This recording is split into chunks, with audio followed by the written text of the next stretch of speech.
Meron na po bang sagot si Speaker Martin Romualdez? Narinig niyo na po bang kanyang panig doon po sa naging pahayag ng Pangulo na huwag na munang sampahan ang impeachment case si Vice Presidente Sara Duterte? Mukhang ipinagkibit balikat lang eh.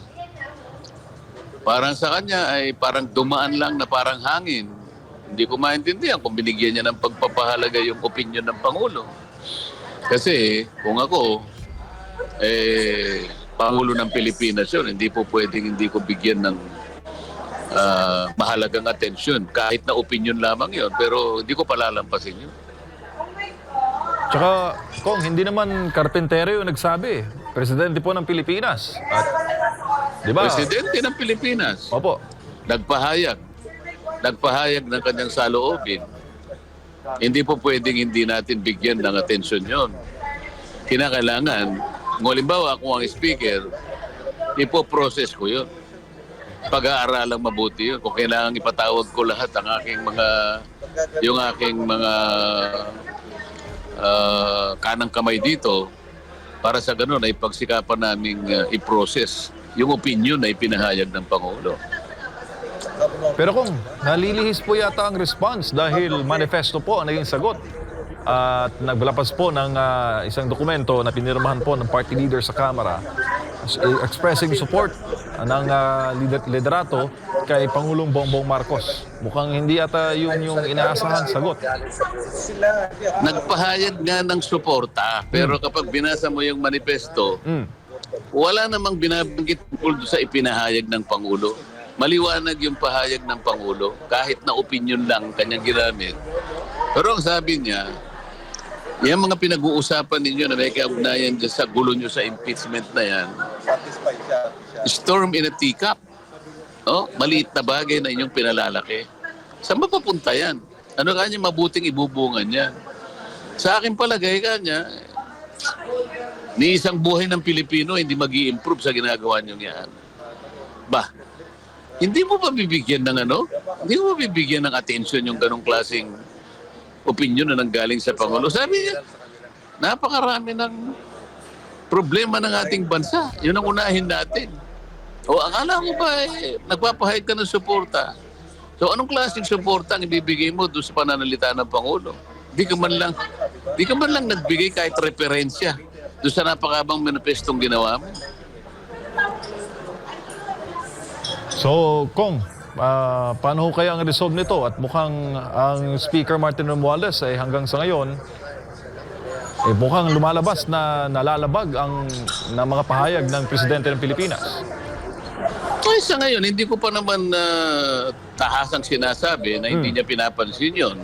Pero kung ako kasi, sa lalong madaling panahon, gagawa ako ng sarili kong hakbang para sa ganun, yung opinion ng Presidente ay pagtalunan natin, pag-isipan natin, gawan natin ang kaukulang aksyon sapagkat mahalaga yung para sa atin. Pangulo ng Pilipinas ito eh. Sabi mo nga, hindi naman galing sa karpintero yan. Lalong hindi galing sa sepulturero. Pero Congressman, meron daw mga paandar ang Makabayan Bloc at nangangarap daw sila ng lagda para po ma-transmit na diretso sa Senado yung impeachment complaint. Anong masasabi mo dyan, sir? Hindi ko pinakikialaman kung anong gagawin ng Makabayan Bloc. Ang pinakikialaman ko rito, interesado ko, anong sagot ng aming speaker. Walang consequence sa akin kung ano man ang gawin ng Makabayan na yan. Ang Makabayan Bloc, mulat-mula pa, hindi naman masaya sa gobyerno. Ikaw nga magsabi sa akin, magpapanahon pa ni Emilio Aguinaldo hanggang ngayon, meron na bang ginawa ang ating pamahalan na ikinasiya ng mga yan? Sa akin palagay, yung mga yan, ipinaglilihi pa lang, galit na sila sa gobyerno. Bukas sila yata tama kong lagi. Walang mali, walang tama sa gobyerno, sila ang tama. O may Kaya tama. nga. O bakit bibigyan po natin ng atensyon yan? Ako, binibigyan ko ng pagpapahalaga dito. Ano ang magiging sagot ng aming speaker doon sa pahayag ng Pangulo? Kong, si Jay... Kayo ba, hindi nyo ba inaasahan yun? Ang Pangulo ba hindi nag-expect sa kanyang speaker kung ano ang dapat niyang gawin doon sa kanyang pinahayag? At the very least, the President should expect something from the Speaker. Pisang buo pa naman. Di ba? Ibig mo ba sabihin, pahihiyain niya yung Presidente? Ibig mo ba sabihin, hindi siya magpapailalim doon sa kagustuhan ng Pangulo na, wala naman kabagay-bagay yung ginagawa niyo, pinalalaki niyo lang. Ang daming problema ng ating bansa. Madidiskaril lang yung ginagawa. Sa palagay ko, tama naman yun eh. O ba't di ka kumibo? Hindi ka sasagot? So, yun ang dapat yung pag-isipan.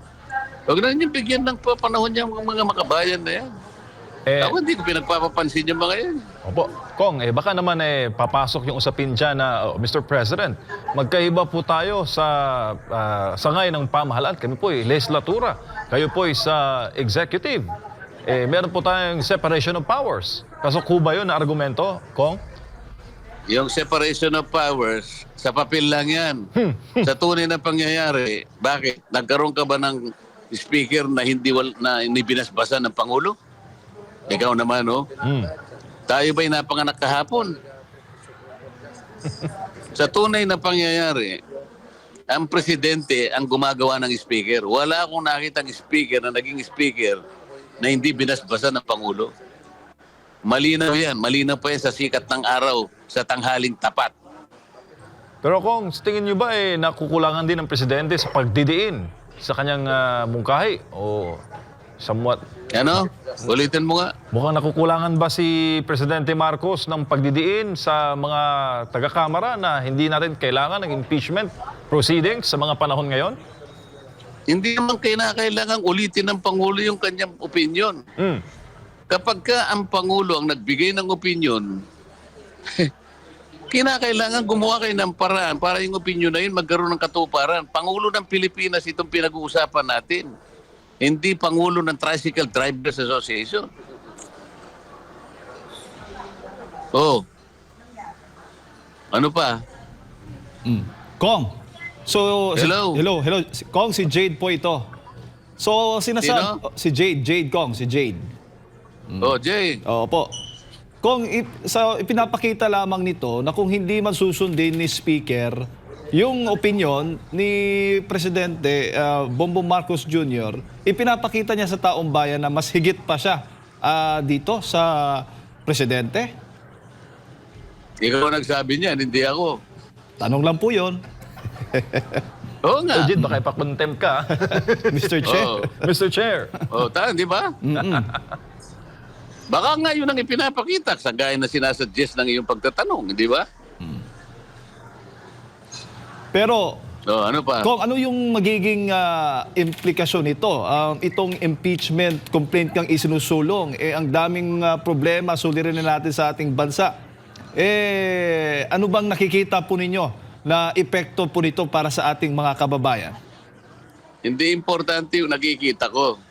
Ang importante, pakikinggan ba ng speaker, yung mungkahi ng Pangulo. Yun ang importante.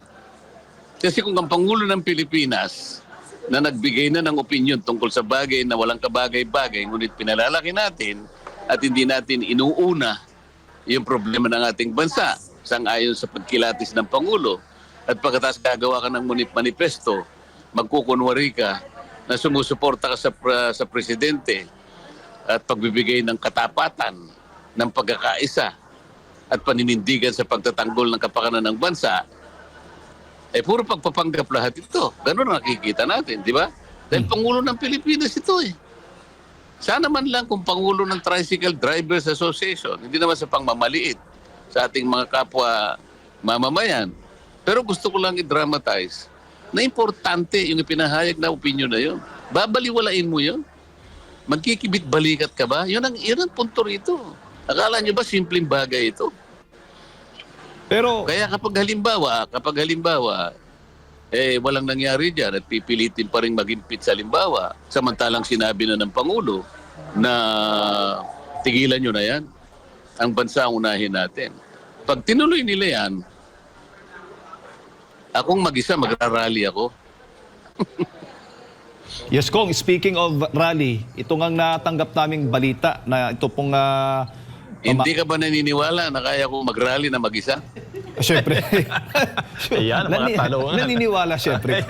Pero kung Yes, sir. Oo, madugtong Ngayon ka lang makakakita na nag-rally na nag-iisa. Ayun. Oo. Ayan ang abangan namin, Kong. Oo.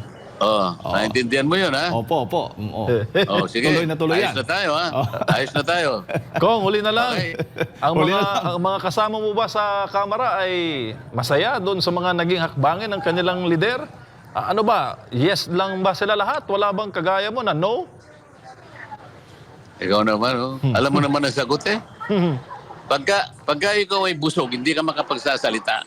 Ang hirap magsalita pag busog ka. Maniwala ka sa akin. Ayos ba? Ayos. Kong, maraming Okay. salamat. Opo. Sir, Thank you. Kong. maraming salamat po sa inyong panahon. At buhay po kayo. Thank you.